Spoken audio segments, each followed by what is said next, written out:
Ok, bọn ôn là để mình bấm nón trong riêng một thèm á, bàខ្ញុំក៏មានធ្វើជាវីដេអូនៅក្នុងក្រុម Telegram ដែរគឺឥឡូវគឺមានបាទ10វីដេអូជាងហើយហើយក្រុមនេះគឺខ្ញុំនឹងប្រាប់ពី Signal ណាបាទ VIP Signal តែម្ដងគឺអត់មានគិតសេវាកម្មអីទេព្រោះថាខ្ញុំ promotion បាទអតិជនឬក៏បងប្អូនដែលគ្រប់គ្រងដំបូងគឺខ្ញុំអត់គិតសេវាកម្មទេហើយគ្នាយើងមាន12នាក់ហើយរួមទាំងខ្ញុំបាទអញ្ចឹងពុកម៉ែបងប្អូនអាចធ្វើការ join ក្រុមនេះដើម្បីសិក្សាមេរៀនបន្ថែមបាទហើយគ្រាន់តែបង្កើត account Send ណាលេងជាមួយខ្ញុំទៅបាទចាំខ្ញុំជួយបង្កើតឲ្យហើយយើងលេងតែ5សេន10សេនហ្នឹងក៏បានមួយថ្ងៃ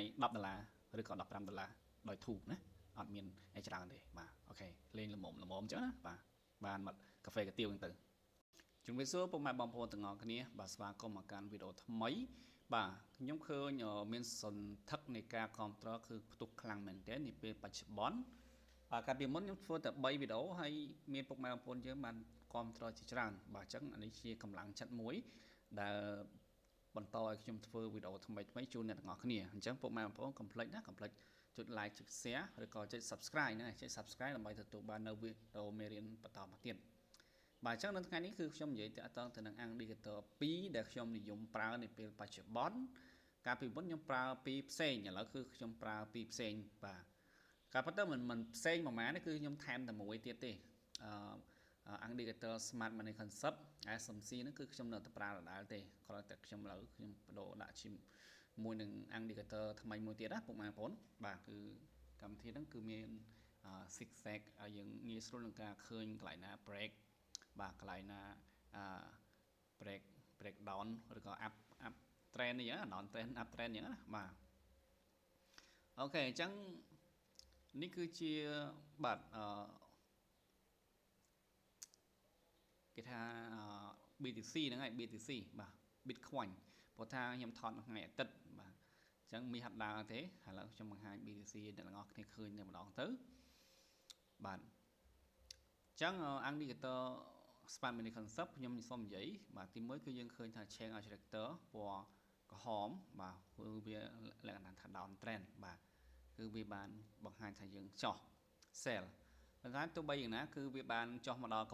បាតទៅហើយបាទអញ្ចឹងយើងអស់ឱកាសការ sell ណាគឺខ្ញុំអត់មានទំនុកចិត្តក្នុងការ sell បន្តទេគឺយើងរកឱកាសក្នុងការ buy បាទអញ្ចឹងដើម្បី buy បានគឺយើងចូលទៅកាន់ time frame ធំបាទ buy sell បានយើងចូល time frame ធំដើម្បីសិក្សាមើលថាតើយើងគួរ buy នៅកន្លែងណាចំណុចដែលយើងដៅថាគួរ buy កន្លែងណាអញ្ចឹងបើសិនជាមើលទៅលើ Indicator នេះកន្លែងដែលយើងគិតថា buy កើតគឺនៅតំបន់នេះបាទនេះ point interest នេះគឺក៏គេមាន demand ណាមាន demand កន្លែងនេះមួយបាទនេះឃើញកន្លែងនេះពុកម៉ែបងប្អូនបាទនេះតំបន់ POI ណា POI គឺសំដៅទៅលើ point of interest ពាក្យពេញវាមានថាតំបន់ដែលមានអ្នកចាប់អារម្មណ៍ទិញច្រើនអញ្ចឹងគឺតំបន់ចិត្តគុត438បាទតំបន់ support កន្លែងនេះមួយឬក៏ថា demand មួយណាហើយបើយើងមើលទៅលើនេះមើលទៅលើ six zag យើងឃើញកំពូលនេះមួយដែរបាទអញ្ចឹងតំបន់ហ្នឹងខ្ញុំគិតថាមកដល់ហ្នឹងគឺវាប្រកាសជាមាន reaction long ទៅវិញបាទហើយនេះគឺជា time frame 1ម៉ោងអញ្ចឹងវាធំអញ្ចឹងហើយ BTC តាមពិតវាដើរដូចមាសដែរទេប៉ុន្តែគ្រាន់ថាវាដើរខ្លីសៅរ៍អាទិត្យអញ្ចឹងគឺអត់សូវមូខ្លាំងទេអញ្ចឹងខ្ញុំគិតថាកន្លែងនេះគឺជាកន្លែងដែលយើងបាយបាទបាយបានបាទកន្លែងនេះតំបន់នេះកន្លែងនេះគឺយើងអត់អាចបាយកើតទេអញ្ចឹងអ្នកទាំងអស់គ្នាអាចធ្វើការ sell បើសិនជាអ្នកទាំងអស់គ្នាថាចុះបើដឹងមកចោះមកដល់ចិត្តគុត438នេះមិនក៏មិន sell បាទអញ្ចឹងកន្លែងនោះគឺវាជ្រៅដែរអ្នកទាំងអស់គ្នាចឹងបើសិនអ្នកទាំងអស់គ្នាអាច sell គឺ sell បានប៉ុន្តែ SL គឺយើងដាក់នៅលើនេះបាទនៅលើ candle ហ្នឹងណានេះ SL គឺបាទច្រើនលេខដែរ4លេខណាបាទអញ្ចឹងអូខេនេះ entry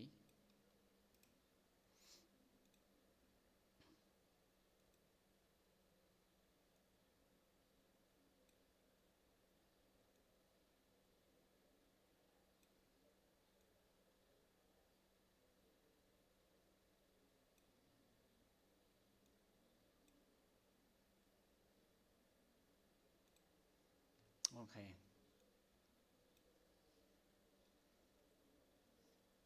គឺ sell កន្លែងហ្នឹងបើសិនអ្នកនរគ្នាចង់ sell អញ្ចឹងមួយទៀតអ្នកនរគ្នាមិញប្រកាសជាសួរខ្ញុំថាតើអង្គ indicator ហ្នឹងឈ្មោះអីគេបាទអញ្ចឹងអង្គ indicator គឺខ្ញុំប្រើពីរនេះគឺមួយគឺ smart money concept បាទវីដេអូមុនអ្នកនរគ្នាដឹងហើយមួយទៀតគឺ float trade បាទ SMC line បាទអញ្ចឹងគឺអ្នកនរគ្នាគាត់ទៅ search ពាក្យហ្នឹងមកឃើញហើយ SMC line ហ្នឹងអញ្ចឹងចូលឡើង setting មកហើយអ្នកនរគ្នាចុចនេះ show zigzag នេះចុចនឹងមួយចុចនេះ2ហើយ supply យើងដាក់ក្រហមកន្លែង sell បាទហើយ outline អក្សរនេះគឺពណ៌ខ្មៅ demand Q អ្នកនរគ្នាកន្លែង support ណាបាទកន្លែងតែយើងគិតថាវាប៉ះឡងទៅវិញបាទហ្នឹងហើយដាក់ពណ៌ប៉ុណ្ណឹងហើយអូខេទៅវាចេញចឹងដល់ខ្ញុំហើយបាទ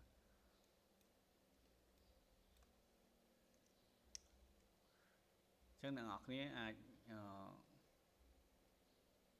អាចមើលទៅបាទចូលកន្លែងណាអញ្ចឹងអ្នកនរគ្នាបាទ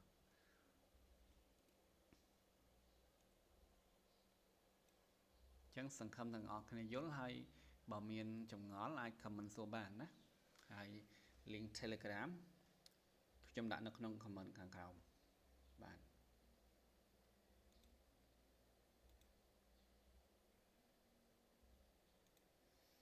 ហើយមួយទៀតអ្នកនរគ្នាបាទសុំទោសបាទអញ្ចឹងនៅពេលដែលគេចូលផ្សារអ្នកនរគ្នាចូលផ្សារគឺដើម្បីចូលផ្សារទីមួយគឺគេវិភាគទៅលើ time frame ធំ time frame មាន time frame 1ម៉ោងហើយនិង4ម៉ោងឬក៏មួយថ្ងៃក៏បានដែរយើងវិភាគមើលថាតើមិនដែរបាទ time frame មួយថ្ងៃអញ្ចឹងបាទអញ្ចឹងយើងអាចសិក្សាបានឥឡូវយើងវិភាគហើយដល់ពេលយើងចូល entry គឺគេថាឲ្យចូលទៅកាន់time frame ទូច time frame 5នាទីបាទ